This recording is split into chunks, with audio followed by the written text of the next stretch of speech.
Hello everyone, welcome back to my channel Supriti's lifestyle and Kabita. আশা করি সবাই খুব ভালো আছেন। আজ বৃষ্টি মুখরিত অর্থাৎ বর্ষার দিন, রেনি ডে। সকাল থেকে বৃষ্টি হচ্ছে, তাই ছাদের উপর চলে এলাম ছাতা মাথায় দিয়ে একটু ভিডিও বানাবো। তো চলুন ভিডিওর বিষয় শুরু করা যাক। বন্ধুরা, দেখবেন কিছু মানুষের সহজাত প্রবৃত্তি রয়েছে মানুষকে হিংসা করা।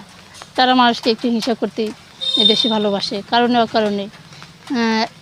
সে দেখলো যে তার থেকে অন্য কোনো বা অন্য মানুষেরা একটু ভালো হচ্ছে বা তাদের কিছু ভালো ঘটনা বা ভালো কিছু হচ্ছে, সেই বিষয় নিয়েই তারা হিংসা করতে শুরু করলো।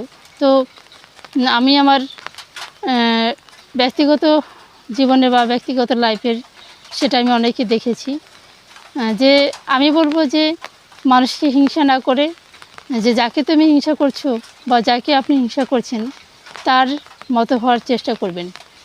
তখন দেখবেন যে হিংসা করার প্রবৃত্তি আর আসবে না। তখন তার প্রতি একটা অন্যরকম ভাব আপনার সৃষ্টি হবে বা তৈরি হবে। যখন দেখবেন যে কারোর প্রতি আপনার খুব হিংসা হচ্ছে, সেই এমন হিংসা হচ্ছে মনে হয় যে তার সঙ্গে ঝগড়া লাগিয়ে দিই বা তাকে এমন কিছু কথা বলে তাকে হেনস্থা করি, তখন নিজেকে একটু পাল্টে নেওয়ার চেষ্টা করবেন।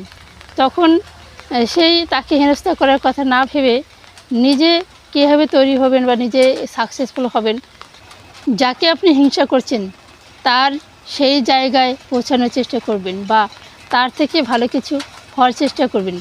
দেখবেন আর হিংসা আসবে না।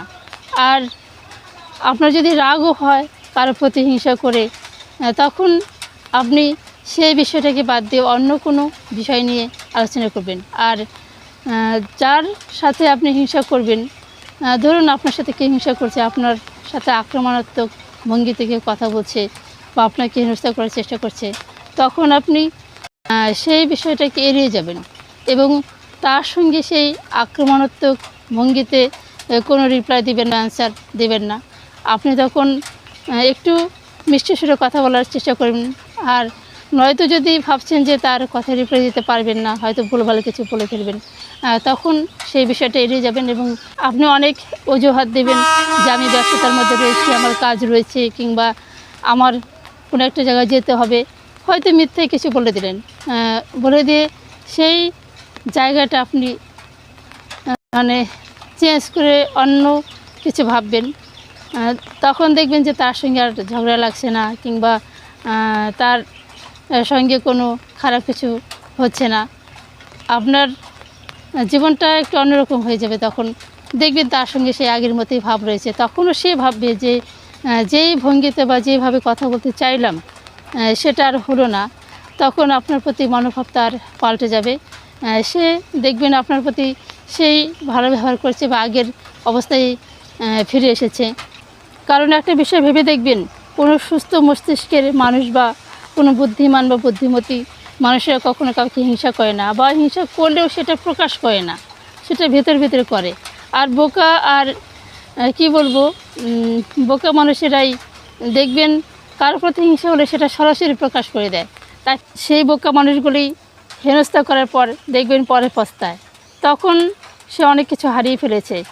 তখন তার সঙ্গে যে আগের একটা ভাব, একটা কথা, একটা চালচরণ সে করতো, সেটা থেকে সে বেরিয়ে এসেছে, সে জায়গাটা সে আর পাচ্ছে না। তাই বন্ধুরা, সবাইকেই একটা কথা বলবো যে কারোর প্রতি হিংসা করার আগে ভাববেন এবং হিংসা মনোবৃত্তি এসে গেলে সেখান থেকে সরে আসার চেষ্টা করবেন। তো হিংসা করা কখনোই ভালো নয়। হিংসা করা একটা খারাপ বিষয় বা খারাপ লক্ষণ। কাউকে হিংসা করে কেউ সফল হতে পারে না, আর বড় কোনো জায়গায় পৌঁছাতে পারে না। তাই কাউকে হিংসা করবেন না। আর কারো ভালো কিছু দেখলে তাকে সহানুভূতি দেখান, তাকে সাহায্য করুন, তাকে আশীর্বাদ করুন, তার জন্য ভালো কিছু ভাবুন। দেখবেন ভগবান আপনি আপনার ভালো করেছেন। তো বন্ধুরা, ভিডিওটা এখানেই শেষ হলাম। সবাই ভালো থাকবেন, সুস্থ থাকবেন। আর আমার চ্যানেলে নতুন হলে অবশ্যই আমার চ্যানেলটাকে সাবস্ক্রাইব করে আমার পাশে থাকবেন।